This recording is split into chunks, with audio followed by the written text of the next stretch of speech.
Assalamualaikum warahmatullahi wabarakatuh.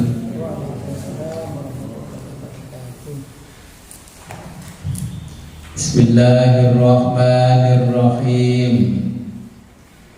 Ar-Rahman 'allamal Qur'an, khalaqal insan wa 'allamahul bayan. Wa anzalallahu 'alaikal kitaba wal hikmah wa 'allamaka ma lam takun ta'lam. Wa kana fadlullahi 'alaika 'azima. Allahumma salli ala sayyidina Muhammad salatan taj'aluna bihal istiqamah tatba'uhal karamah wa tahsyurna bi ibadikas sholihin bis sa'adati wal karamah fid dunya wal akhirah wa ala alihi wa sahbihi wa barik wa sallim. Amma ba'du, la hawla wa la quwwata illa billahil aliyyil azim.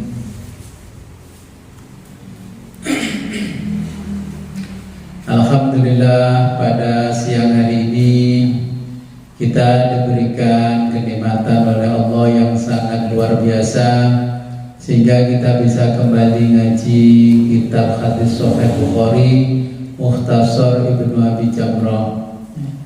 Sebelum kita mulai, marilah kita berkirim Fatihah terlebih dulu kepada junjungan kita baginda Nabi besar Muhammad sallallahu alaihi wa alihi wasallam.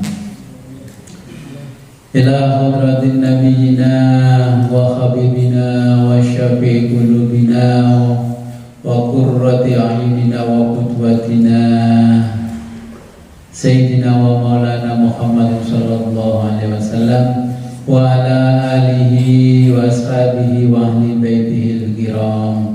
Al-Fatihah.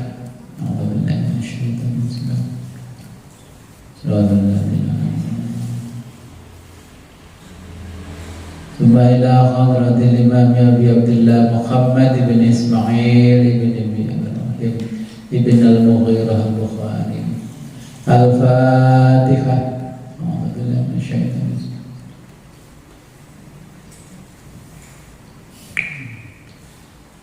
Summa ila hadratil Imam al-Hafidh Abi Muhammad Abdullah Sa'd bin Sa'id bin Abi Jamrah al-Azadi al-Andalusi. Al-Fatihah. Iyyaka na'budu.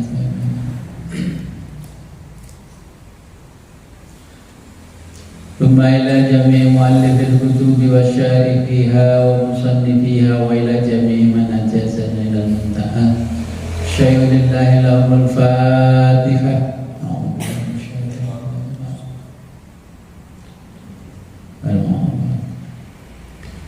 Thumma ila hadratina abaina wa ummahatina wa ajdatina wa jaddatina wa usulina wa furu'ina wa liman ijtama'na hahuna bisababihil Fatihah.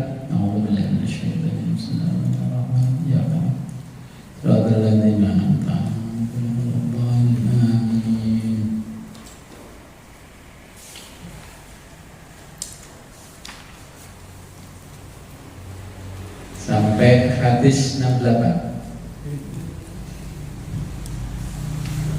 Bismillahirrahmanirrahim.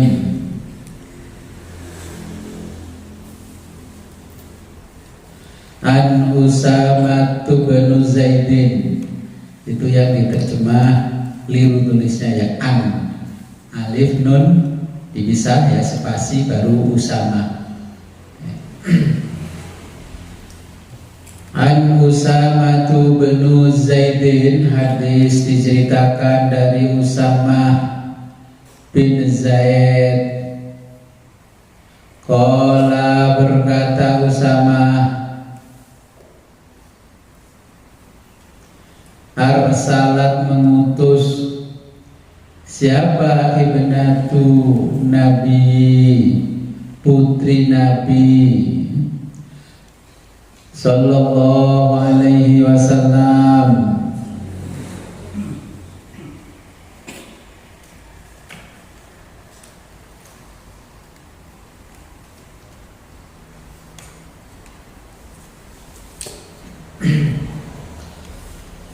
Ilaihi kepada Nabi, anna bahwa ibnan li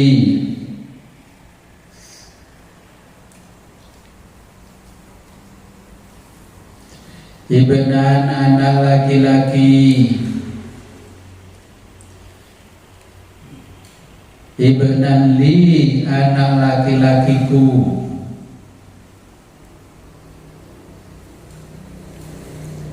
kubido meninggal dunia,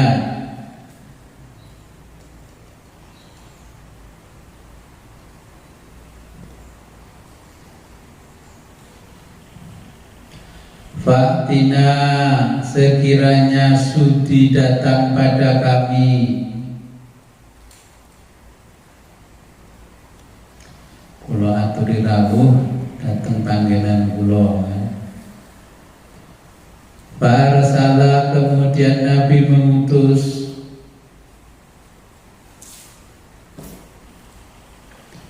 yukri'u menyampaikan assalamu salam. Makna lughatan yukri'u membaca, itu maksudnya yukri'u salamu menyampaikan salam. Wa yaqulu dan berkata, wa yaqulu dan berkata utusan,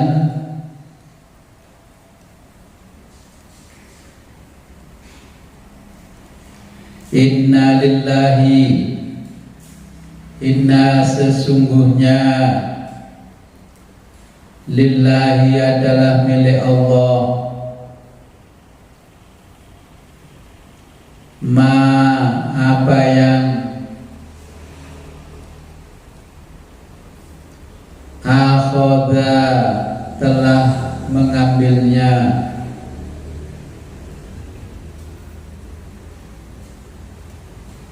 walahu baginya,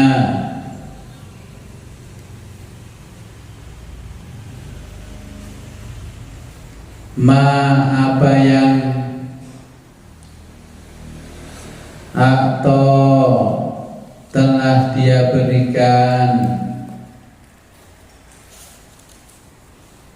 wa kullun dan semua, indahu telah ada baginya, bi ajalin ajal,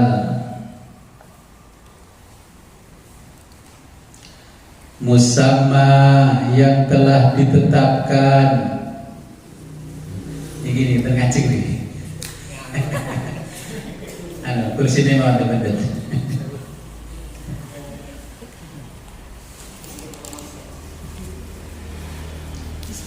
Musamma yang telah ditetapkan, fal tasir maka fal tasbir maka bersabarlah,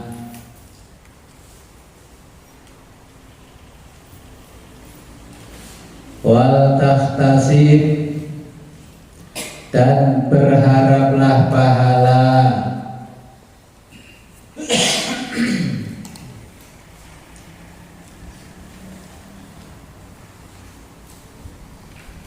fa'arsalat kemudian putri Nabi mengutus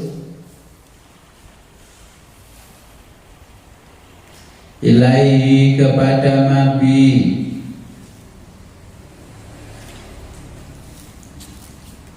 tuksimu dengan bersumpah, alaihi kepada Nabi, layaktiyannaha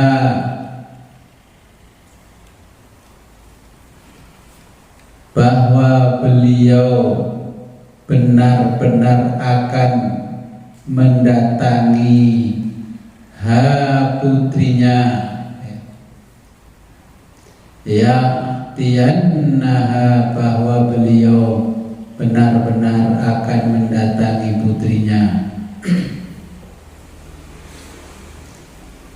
Faqoma, lantas Nabi berdiri.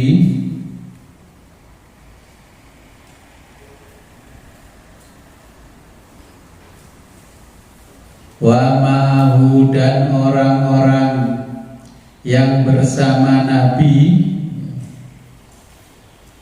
jadi orang-orang bersama beliau, Sa'd bin Ubadata, yaitu satu Sa'ad bin Ubadah, wa Mu'adz bin Jabalin, dua, dan Mu'adz bin Jabal, wa Ubay bin Ka'b, dan Ubay bin Ka'ab. Keempat, wa Zaid bin Sabit, Zaid bin Sabit, wa rijalun, dan beberapa laki-laki,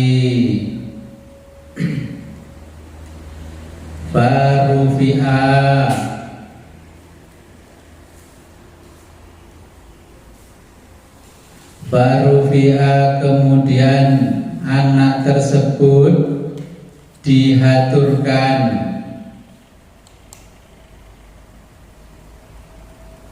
ila, kepada Rasulullah sallallahu alaihi wasallam.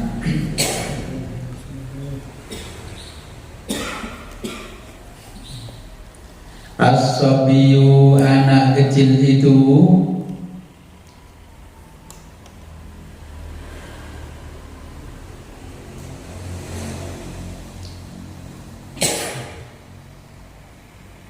wa nafsuhu, dan nafas beliau,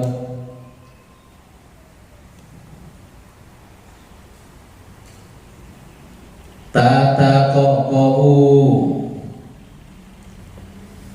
terpenggal-penggal, qala, berkata perawi, hasibtu, aku menduga, annahu, bahwa, qala, berkata Usamah,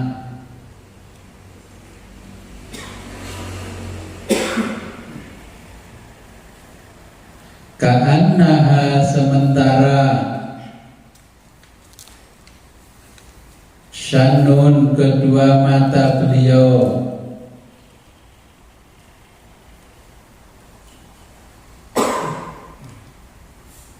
fafadhat, meneteskan air, ainahu, matanya, jadi meneteskan air matanya. Faqala, berkata siapa, Sa'dun, yaitu Sa'ad, ya Rasulullah, wahai Rasulullah, ma hadza, apa ini,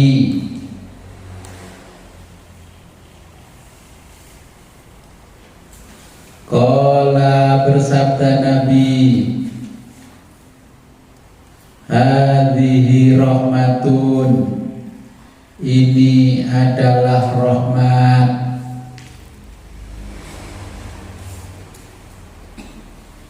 ja'alaha, yang dijadikan Allahu, oleh Allah,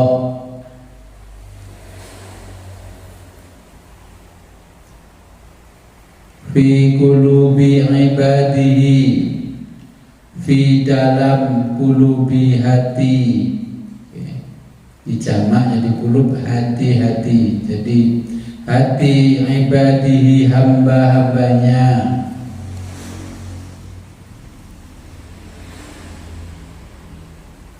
Fa innama sesungguhnya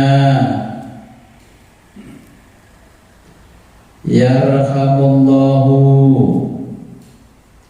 yarhamu merahmati siapa Allah min di antara ibadihi hamba-hambanya ar-ruhamai yang saling mengasihi.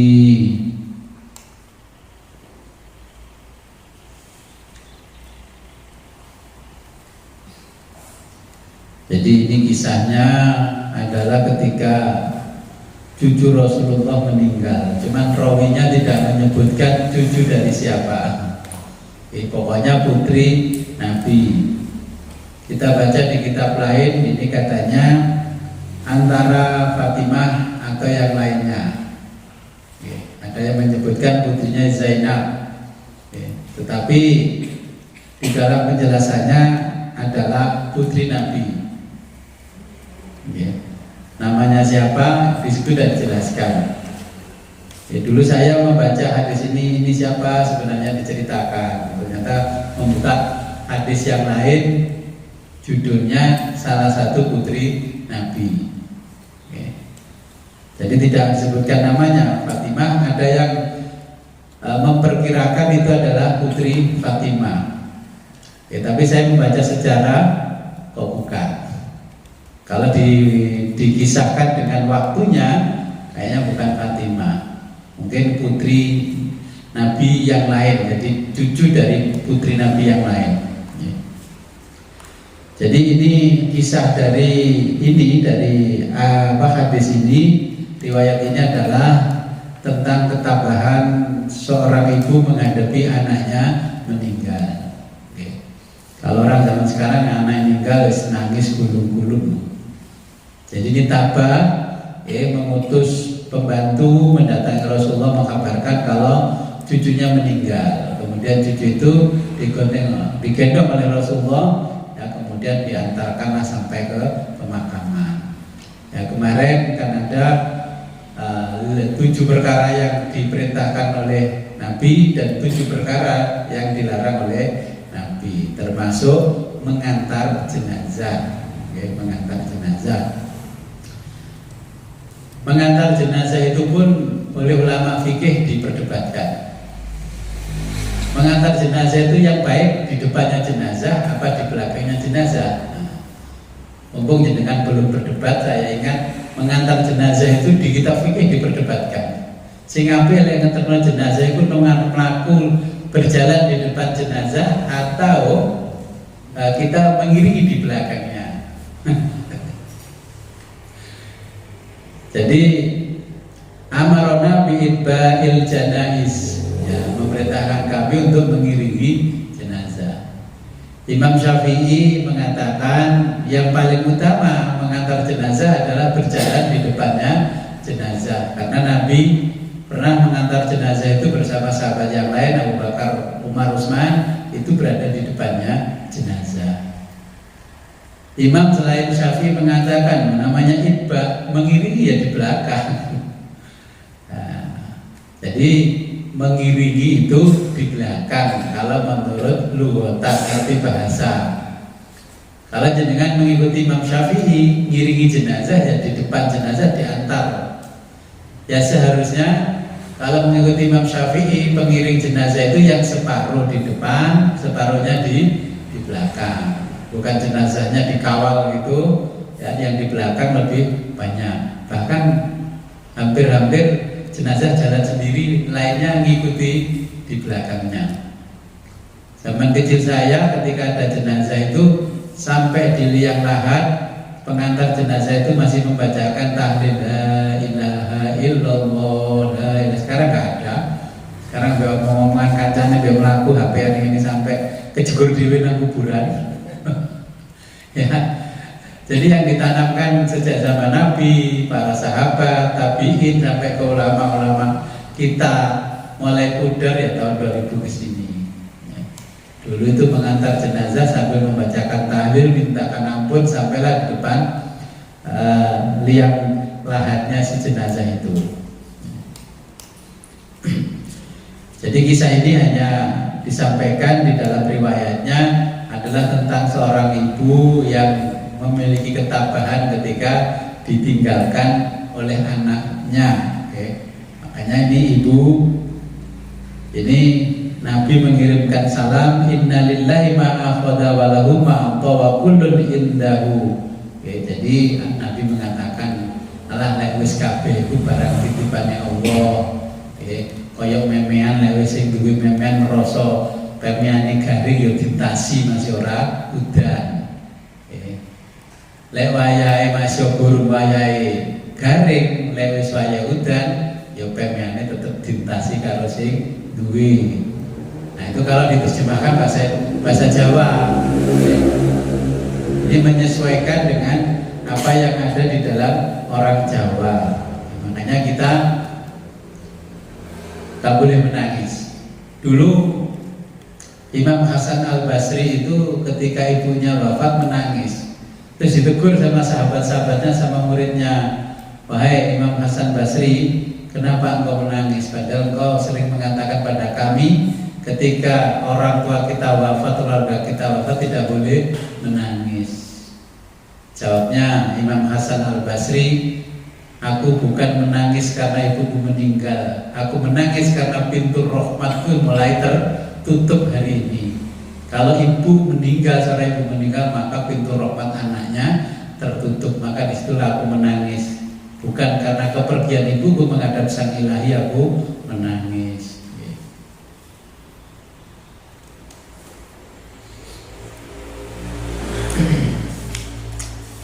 Kita lanjutkan hadis berikutnya.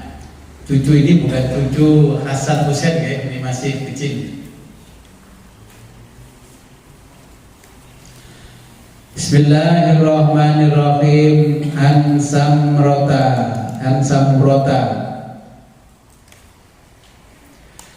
Hadis diriwayatkan dari Samroh bin Jundab bin Jundab ya. An Samurata bin Jundabin. Hadis diriwayatkan dari Samroh atau Samroh bin Jundab. Qala berkata,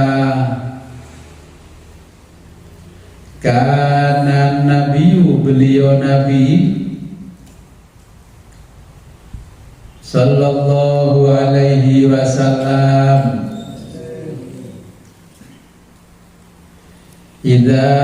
ketika sholat, beliau melaksanakan sholat,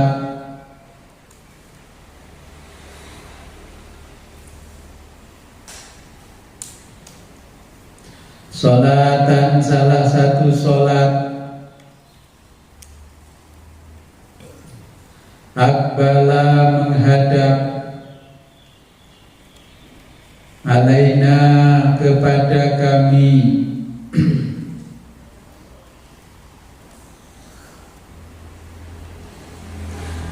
biwajhihi, wajah Nabi,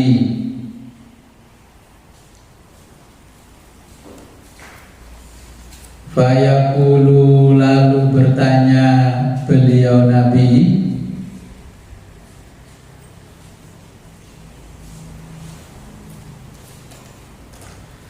hal apakah ro'a melihat, minkum di antara kalian, ahadun salah seorang, al-lailata tadi malam, ru'ya mimpi.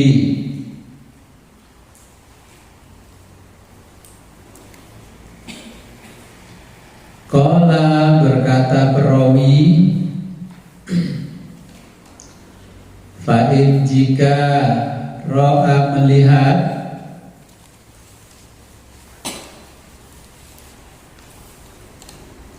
fa'in ro'a jika melihat ahadun salah seorang ru'yan mimpi,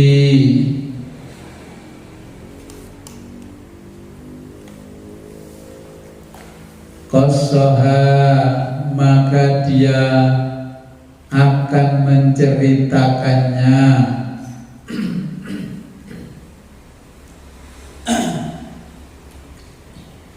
Fayaqulu kemudian Nabi berkata, Masya Allah.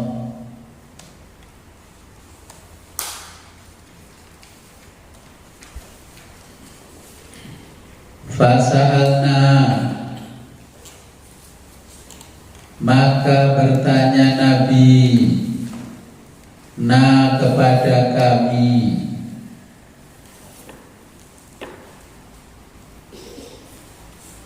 yauman pada suatu hari,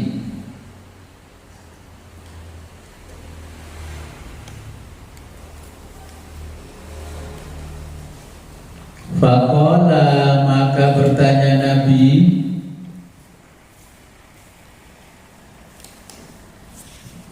hal apakah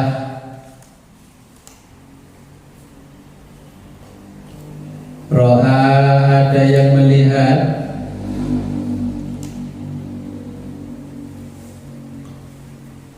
ahadun salah seorang minkum di antara kalian ru'ya mimpi.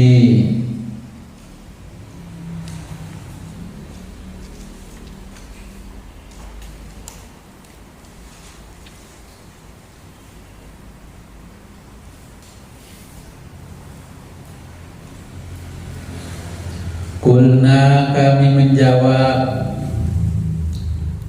la tidak.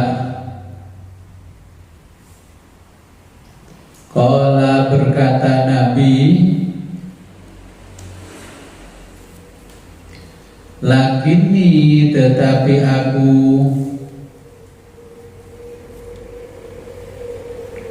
ro'aitu melihat lailata tadi malam rajulaini ada dua laki-laki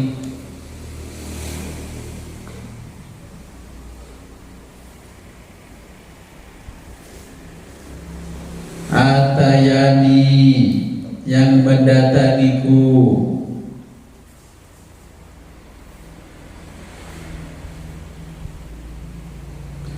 fa'akhadha keduanya memegang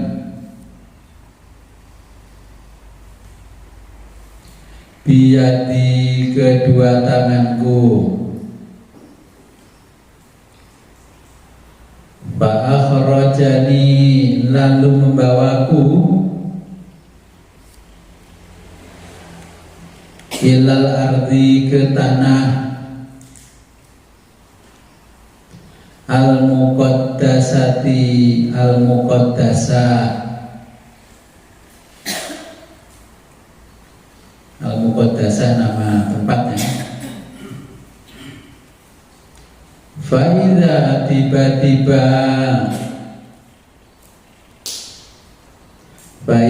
tiba-tiba ada rajulun seorang laki-laki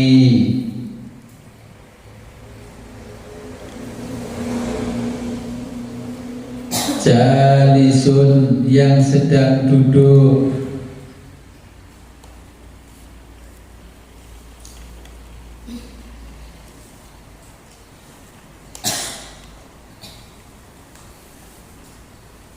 warajulun, dan ada seorang laki-laki, qaimun, yang sedang berdiri,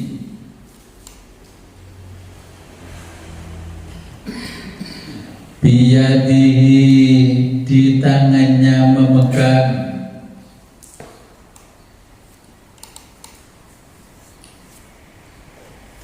kalubun, pengait. Kalubun itu gantol.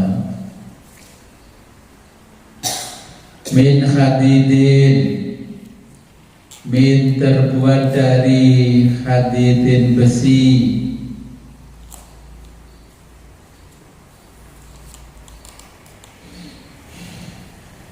Qala, berkata, ba'du, sebagian, ashabina, sahabat kami, an Musa, dari Musa,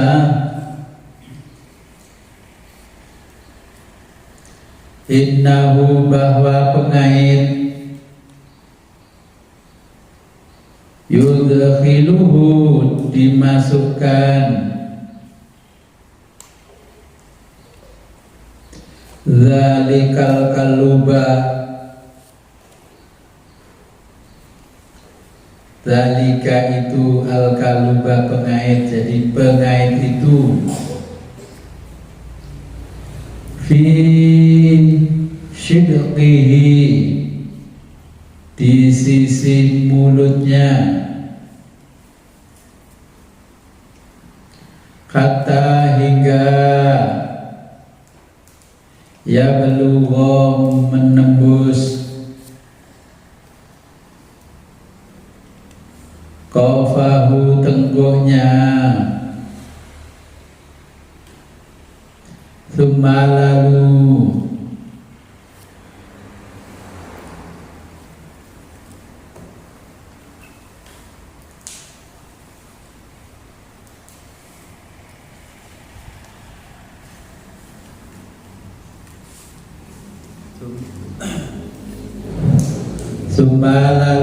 yaf'alu, dilakukan,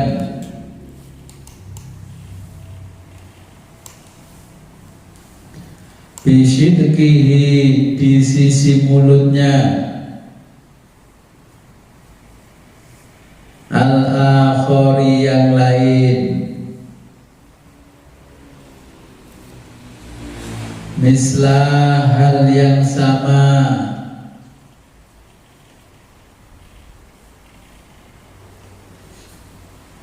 zalika, seperti itu,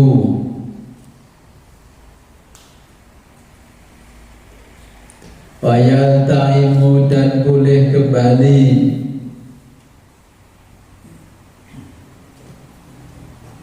sidkuhu, ya, sisi mulutnya, hadza, ini, fayahudu, maka dia kembali, fayadahu, dimasukkan atau dimasuki, ya, fayadahu, dimasukkan, mislahu, seperti itu.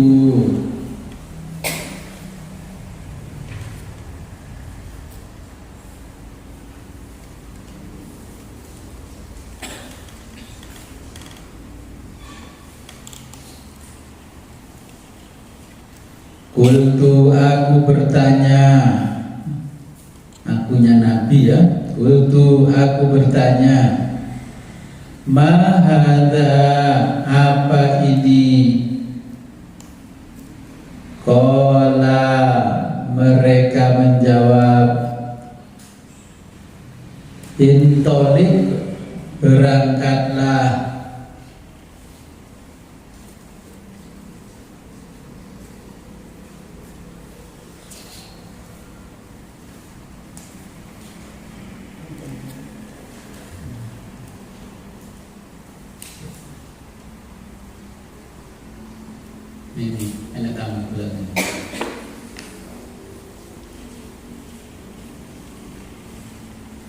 Pinararin.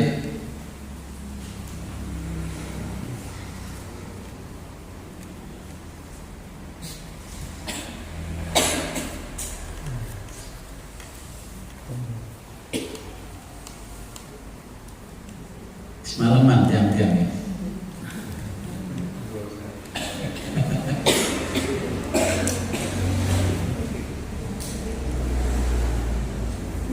Gege Pak Udin, matur suwun.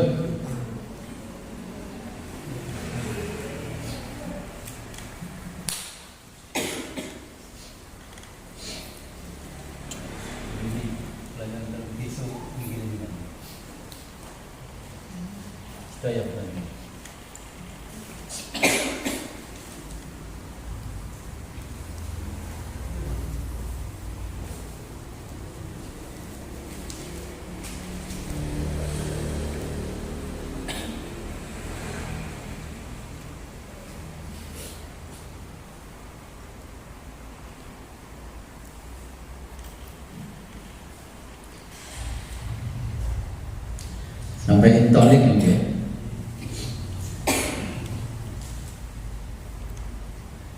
Oke, kita lanjutkan. Fantolakna, niku nggih sane. Fantolakna, lantas kami berangkat.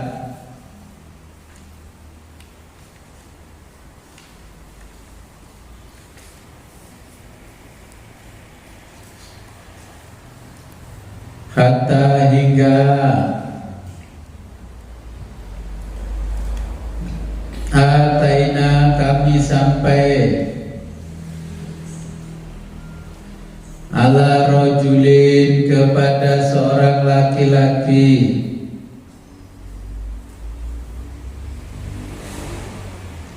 mutojiin yang sedang berbaring ala kofahu, ala di atas kofahu tengkuknya.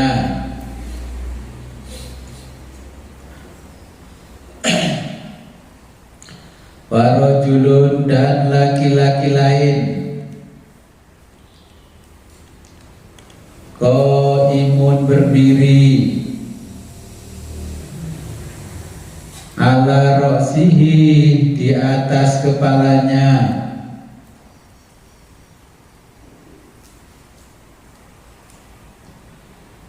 bifihrin dengan membawa sebuah batu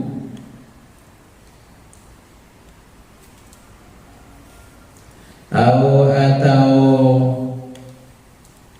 sokhrotin batu besar. Fayashtahu kemudian ada yang berbaring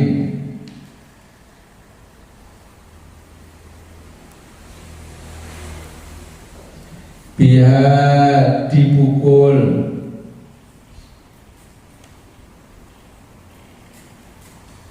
roksahu kepalanya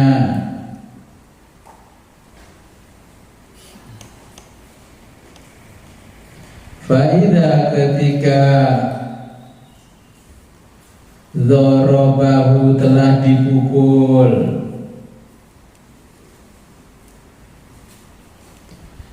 tadahdaha maka bergulir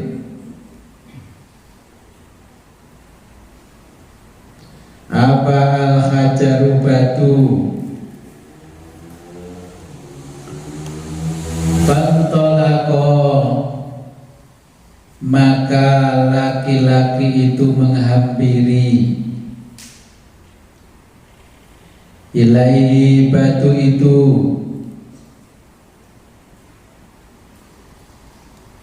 liyakhuduhu untuk mengambilnya lagi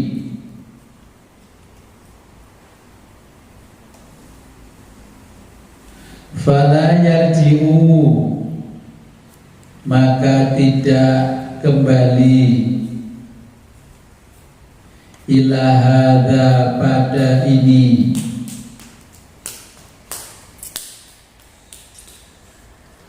hatta hingga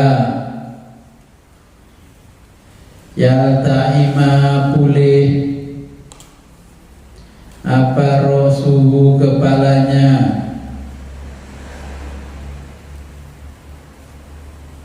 wa'ada dan kembali dipukul rosuhu kepalanya,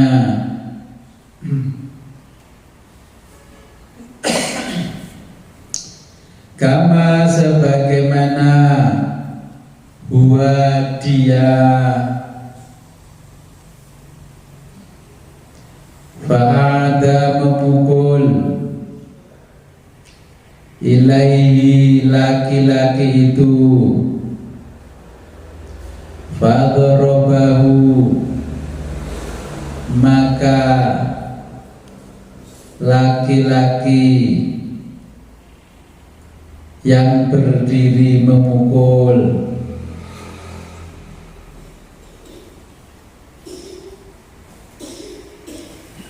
Jadi fadorobahu maka laki-laki yang berdiri, hu memukul yang sedang berbaring. Kultu aku bertanya, aku Nabi, man hadha, siapa orang ini? Qala, keduanya mengatakan, intolik, berangkatlah.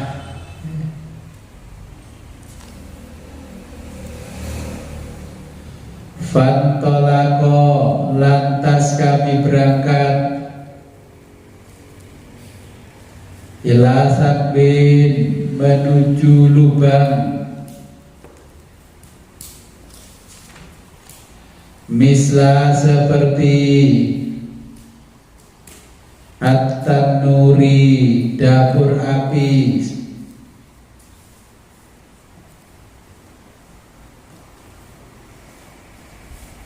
A'lahu, bagian atasnya atau lubang atasnya.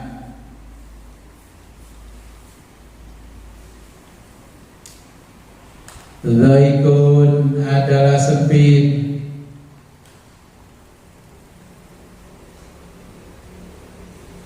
Wa asfaluhu, dan bagian bawahnya. Wasi'un, lebar.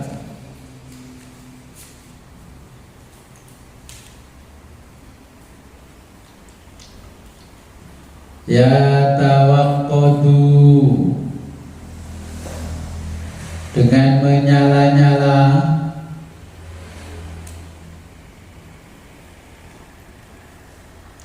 Tahtahu, bagian bawahnya. Naron, api.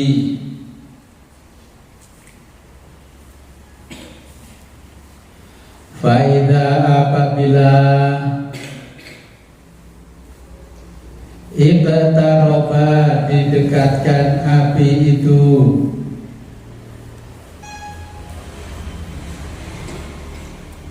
Irtafa'u, mereka akan terangkat.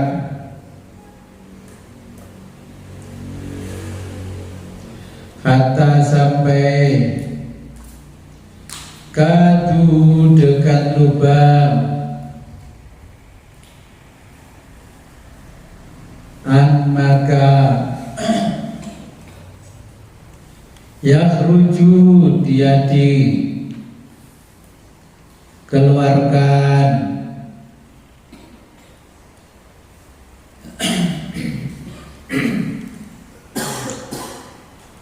Faida, ketika khomadat, api padam. Roja'u, mereka dikembalikan. Fiha, ke dalam.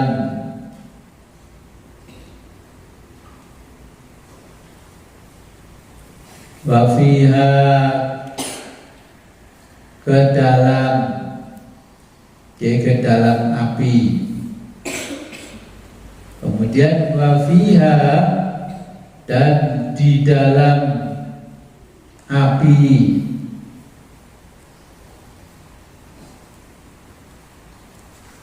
rijalun, ada seorang laki-laki, wanisaun, dan perempuan,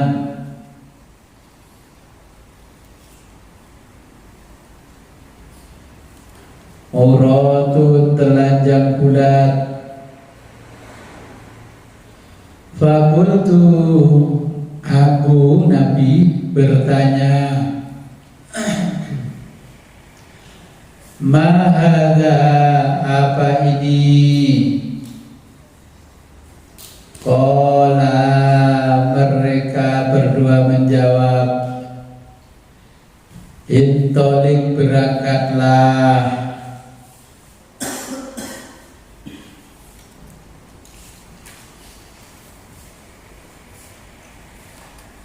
Ini cerita Nabi mimpi tentang umatnya. Mimpi tentang umatnya.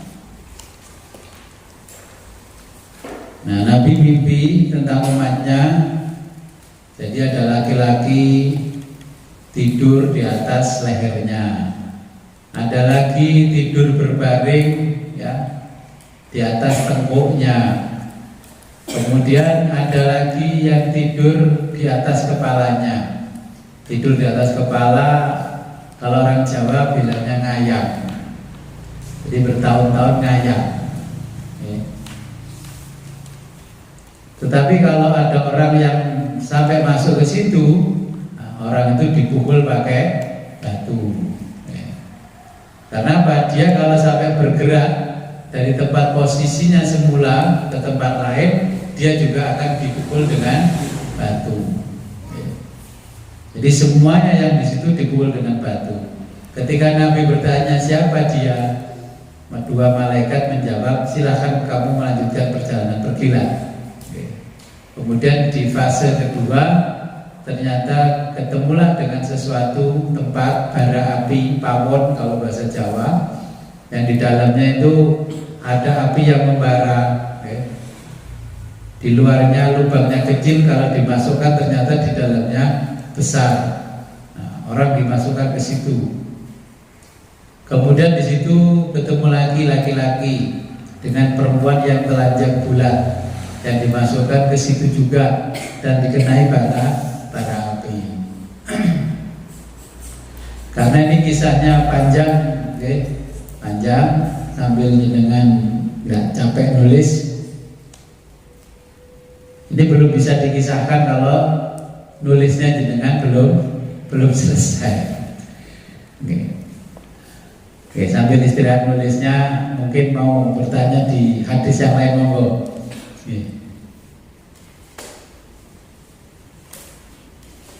Bagus. Waalaikumsalam warahmatullahi wabarakatuh.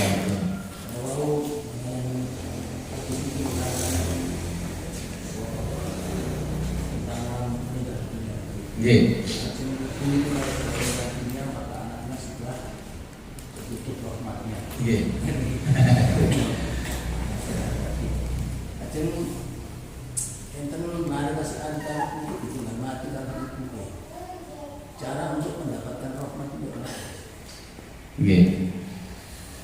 Jadi ada perbedaan ketika meninggalnya ibu dia di waktu kecil, itu namanya yatim. Karena yatim dia rahmatnya dijamin oleh Allah karena yatim.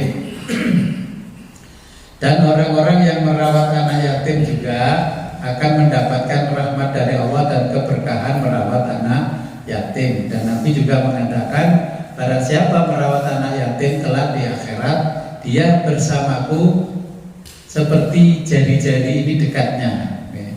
Jadi nanti orang yang merawat anak yatim dengan ikhlas, maka nanti di akhirat bersama Rasulullah dekatnya itu sama dengan dekatnya jari-jari. Nah, tetapi di kitab itu diingatkan, anak yatim itu cenderung dibikin atau diciptakan oleh Allah satu kondisi dablek. Dablek. Kenapa double? Jangan heran, ini memang kondisi yang diciptakan oleh Allah double. Di kitab itu menjelaskan kenapa Allah menciptakan dan membuat satu kondisi pada anak yatim itu hampir rata-rata double, supaya jenengan kalau merawat anak yatim gak gampang ngongkoni arek yatim. Coba kalau anak yatim itu orang anaknya nurut, manut, wah demomo lah kalau orang badas. Pasti le, tolong bapak tuh rono. Karena jenengan merasa merawat, merasa memberi makan, merasa nyekolahkan, akhirnya jenengan merasa berjasa dan jenengan pasti akan menyuruh-nyuruh anak yatim. Makanya anak yatim itu diciptakan kondisi oleh Allah itu double. Ben gak digawe kongkon-kongkonan. Karena saya tahu ketika dikirimi Allah anak yatim, ujian kita tentang anak yatim juga berat, berat sekali. Makanya janjinya Nabi itu dekat dengan Nabi seperti dekatnya jari-jari ini. Saya makanya merawat anak yatim dan duafa itu ya dengan segala macam duka laranya. Dukanya kita HP telepon rumah dipakai sampai habis 2 juta ya pernah. ya begitulah atas nama anak yatim. Makanya jenengan jangan sedikit-sedikit coba-coba ingin merawat anak yatim kalau hati ini belum belajar ikhlas. Daripada mubadir geremeng kemarin tuh wedi karena dikandani tuh anak yatim itu gedebuk gak bisa ini ya. Itu memang di kitab dijelaskan itu ujiannya orang yang merawat anak yatim. Makanya ara'aital ladzi yukadzibu biddin, orang yang mendustakan agama itu siapa? Ara'aital ladzi yukadzibu biddin fadzalika yad'ul yatim wala yakhuddu ala ta'amil miskin. Menghardik saja tidak boleh, apalagi ngomong ngene, kowe sing nyolong yo. Itu sebenarnya nggak boleh. Di tafsir Qur'annya itu ara'aital ladzi yukadzibu biddin. Berarti kurang paham loh anak yatim. Nah, itu kalau bahasanya kita gitu. Jadi di ayat itu dulu diturunkan oleh Allah karena banyak orang bikin anak yatim, merawat anak yatim, ternyata semakin kesini dijadikan mirip dengan budaknya mereka. Makanya Allah menurunkan ayat ara'aital ladzi yukadzibu biddin fadzalikal ladzi yad'ul yatim wa la yakhuddu ala ta'amil miskin. Makanya sebenarnya ketika kita bicara yatim, panitia-panitia yang mengadakan santunan anak yatim, kalau uangnya itu khusus untuk anak yatim, untuk nyewa tenda saja tidak boleh. Nyewa terop aja nggak boleh, apalagi ngasih konsumsi panitia. Panitia anak yatim kok boleh konsumsi? Ya itu haram hukumnya. Dijelaskan di penjelasan tafsirnya ara'aital ladzi yukadzibu biddin. Makanya menghardik itu tidak boleh. Kenapa uangnya dicuri? Saya dulu kan dia pernah dicuri uangnya, saya tiba kurang sedekah. Begitu orangnya yatim. Iya. Dulu dia pikir ya saya ambil tuyul. Diambil tuyul. Ya perlakuannya anak yatim kepada yang merawat itu luar biasa. Berbeda dengan anak yang normal. Saya merawat anak yang normal masih punya orang tua, tapi ikut saya itu berbeda dengan anak yatim memang. Masih gampang dibeli, anu ya nduk tinggi Pak. Gitu. Itu mau macam dikondisikan Enggak, karena itu memang dikondisikan oleh Allah seperti itu. Berarti harus dilanjut itu bisa. Artinya merawatnya harus dikawin. Ya. Jadi bisa baca nanti di surat Ar-Ra'aital ladzi yukadzibu biddin. Ya. Itu jenengan baca plus tafsirnya dan penjelasan-penjelasan hadis yang menjelaskan asbabun nuzul turunnya ayat tadi. Jadi sampai Nabi mengomentari pokoknya kalau kamu bisa merawat anak yatim sukses sampai akhir balik, kamu bisa menjadikan anak ini kehidupannya normal sebagaimana orang yang punya orang tua, maka kamu jaminannya surga dan nanti kamu di akhirat bersamaku seperti dekatnya jari-jariku ini. Oke. Jadi itu harus dirawat dengan baik. Cuman pertanyaan saya kan nggak tahu ceritanya dari awal. Anak itu masih usia berapa ketika dirawat putranya jenengan? Kelas 3. Kelas 3 SD. Memang itu tablet-tabletnya kelas 3 SD. Oke. Jadi saya merawat anak yatim juga pernah sampai urusan dengan hukum. Saya rawat, saya sekolahkan, nggak taunya diculik sama bulinya. Padahal saya rawat tidak pernah saya suruh apapun. Tangi ini bangkong sakarepe. Buliknya bikin ukoro, saya disomasi sama pengacara. Katanya saya memanfaatkan anak yatim, ngobrol macam-macam. Akhirnya dibawalah ke Jombang, panti asuhan, bawa koknya. Saya lihat dulu. Baik. Untung saya kenal sama yang punya panti asuhan. Terus itu kan anggota DPR, anggota ini yang situ artis-artis. Saya telepon, iku ono arek yatim sing ngene. Oh iya Mas, jadi itu dicukup teko sapa ya?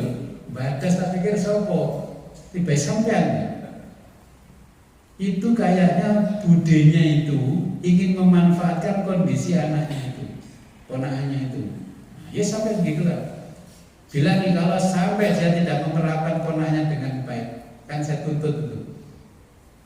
Iya, sampai segitunya rebutan anak yatim. Karena dia itu dapat donatur dari Surabaya, dia atas nama anak yatim itu uangnya kan dititipkan dia terus. Tapi uangnya itu nggak nyampe mungkin ke ponakannya. Ketika ponakannya itu ingin disambangi donatur yang dari Surabaya, kan di tempat saya. Gak boleh dibawa ke sana. Ya wes, saya bilang nggak apa-apa, tergantung anaknya saja. Anaknya mau milih saya tapi nangis, dibawa budinya marah-marah. Ya saya biarkan, ya sudahlah, nggak apa-apa, kamu ikuti budimu saja. Nanti kalau kamu sudah besar silakan kalau mau ke sini. Yuk macam-macam itu godaannya. Masa kini wis ngerawat ponakane kecil dituntut hukum. Ya saya cuma tertawa saja. Saya terus pengacaranya bilang begini, sampean lho dadi pengacara kaya gelem mati pokok berperkara ini. Ya toh? Sampai segitunya memang kita diuji Allah melalui anak yatim, nggih. Akhirnya saya berubah. Sebenarnya tujuan saya ini banyak kamar ini kan tempatnya anak yatim. Delalah kan pandemi. Makanya anak-anak yatim itu saya suruh tinggal bersama keluarganya. Tapi saya biayai sekolahnya, saya biayai ininya. Ya alhamdulillah sudah banyak yang lulus. Oke. Sekarang belum terima lagi karena masih belum jelas kondisinya ini. Oke. Kalau presiden sudah mengatakan pandemi dicabut, barulah saya mau melanjutkan itu. Sekarang masih saya suruh tinggal bersama keluarga dekatnya. Oke. Jadi takutnya apa? Nanti saya yakin masyarakat saya nggak apa-apa, tapi kan di sekitar saya ini ada orang-orang yang takut dengan kondisi seperti kemarin.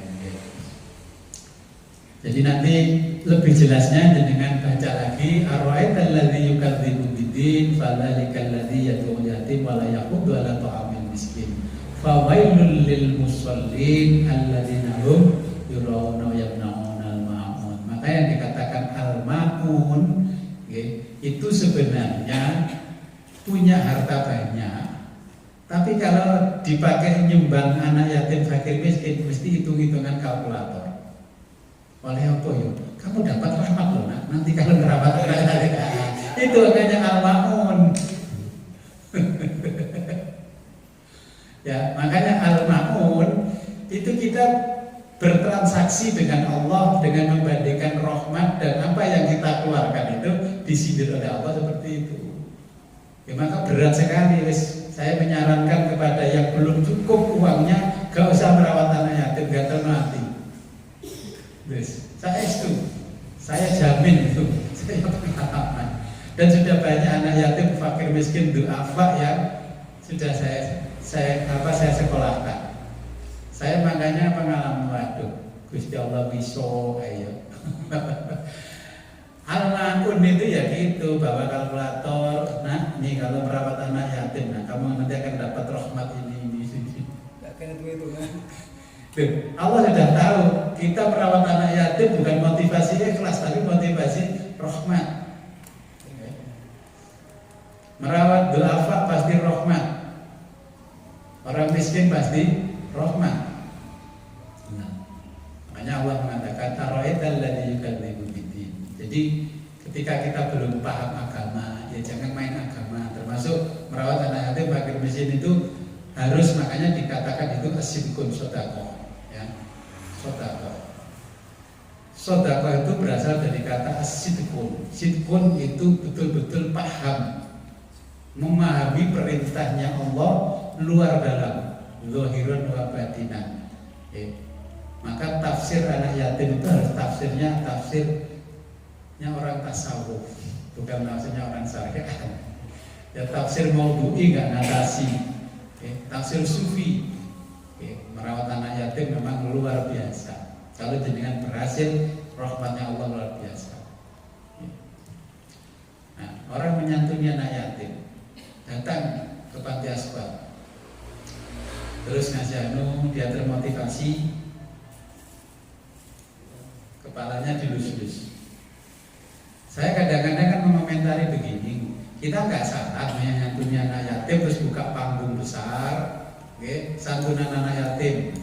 Saya saja ya kalau nyantuni anak yatim, kalau atas nama perusahaan ya di panggung itu saya tulis PT Geraha Gunakatra, terus foto saya sebagai presiden komisarisnya di situ menyantuni anak yatim karena tuntutan pemerintah itu ada namanya CSR. Jadi corporate responsibility, social responsibility. Jadi ada tanggung jawab sosial dari perusahaan kepada masyarakat. Nah itu memang harus disisihkan uang 2,5% untuk menyantuni anak yatim, fakir miskin dan orang-orang yang di sekitar kita. Itu dari program CSR. Makanya jangan heran ada ambulan tulisannya CSR Bank Jatim, CSR Bank BRI dan sebagainya. Itu memang perusahaan yang sudah besar diwajibkan oleh pemerintah mengalokasikan dana untuk kepentingan masyarakat sekitarnya. Saya santuni nanti karena itu untuk laporan kepada pemerintah, CSR-nya sudah saya bagi, gitu. Kalau di rumah ya itu berarti yang sudah hasilnya masuk ke kantong saya baru saya tasarufkan di rumah. Jadi itu memang beberapa lika-liku tentang merawat anak yatim. Kalau ingin tahu memang ada fikih khusus untuk membahas anak yatim. Jadi kalau anak yatim itu begini, saya terkadang takut dengan diri saya sendiri ketika ada orang tahu saya merawat anak yatim, terus dia mengatakan pada saya, Mas, aku titip duit Mas, ganggu anak yatim sampai duafa. Itu nggak saya terima. Yang merawat anak yatim saya, bukan dia. Kalau dia mau ikut merawat anak yatim, berarti itu uangnya kasih saya, udah terserah saya. Saya takut apa? Kalau dia ngasihkannya atas nama yatim sama duafa, terus saya makan, takut sama saya. Nah, makanya orang yang mau menyumbang untuk kepentingan anak yatim, saya bilangi, lek kowe kalimat ngono gak terima. Lek kalimat wis Mas, aku ngekei duit sampean terserah yo sampean, saya terima. Ya walaupun ujungnya semua nanti untuk kepentingan anak yatim, fakir miskin dan duafa. Karena di kitab itu menjelaskan begitu, jangan sampai mau menerima itu. Dan kita terima. Makanya mendirikan panti asuhan itu sangat bahaya sekali, antara gurur dengan haramnya ini beda tipis nantinya. Makanya sampai dijelaskan di kitab, kalau menyantuni anak yatim, uang tenda, uang sound system, uang ini tidak boleh diambilkan dari anak yatim. Makanya di fikih itu menjelaskan gini, panitia harus mencari donatur untuk pelaksanaan anak yatim, untuk sewa ini sendiri proposalnya. Untuk santunan anak yatim sendiri, yang santunan tidak boleh sedikit pun keluar dari jalurnya. Itu kalau kita membahas tentang anak yatim. Jadi kira-kira itu. Nah waktunya sudah pas.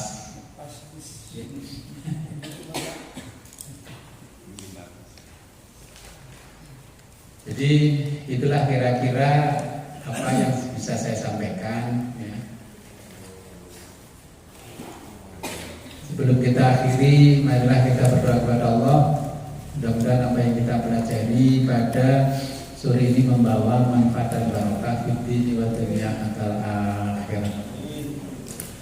A'udzu billahi minasyaitonir rajim. Bismillahirrahmanirrahim. Allahumma shalli ala sayyidina Muhammad salatan taj'aluna bihal istiqamah tanfa'u hal karamah wa ta'shuruna bi ibadika sholihin bi sa'adati wal karamah fid dunya wal akhirah. Allahumma barik lana fi auladina wa dzurriyyatina wa talamidina wa la tadurruhum wa wafiqhum li ta'atika warzuqna birrahum amin. Allahumma akrimna minka binuril fahmi wa akhrijna min dhulumatil wahmi warzuqna fahman nabiyyin wa khifdal mursalin wa ilhamal malaikatil muqarrabin bi rahmatika arhamar rahimin wa sallallahu ala khairi khalqi sayyidina Muhammadin wa ala alihi alhamdulillahi rabbil alamin. Al-Fatihah.